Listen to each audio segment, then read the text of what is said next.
من دلم تنگه ولی نمیخوام که باشی پیشم.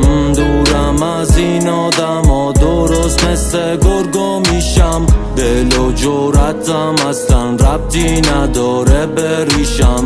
انقدر بارون دیدم قوی ترین گرگ بیشم. نه دیگه نخوابی آی بزنی تو بازم نیشم. نه دیگه نخوابی آی که من دیگه خر نمیشم. انقدر دوز و کلک دیدم که زود خسته میشم. آره خوب دوست و دشمن قاطیه تو قوم و خیشم.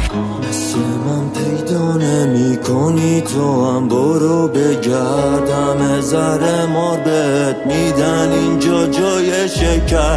میدونی کی میفهمی این کار تو با تو چه کرد. وقتی که گوشت و استخونه تو با هم یکی کرد.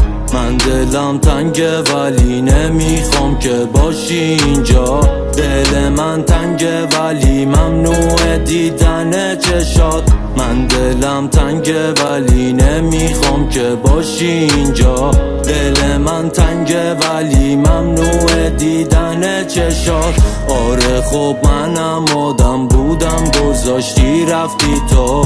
آره خب دل تو از سنگ نگو احساس تو. راجب عشقم حق نداری نظر بدی که تو. عاشقت بودم ولی تنهام الان غریبی تو. آره خب منم آدم بودم گذاشتی رفتی تو. آره خب دل تو از سنگ نگو احساس تو.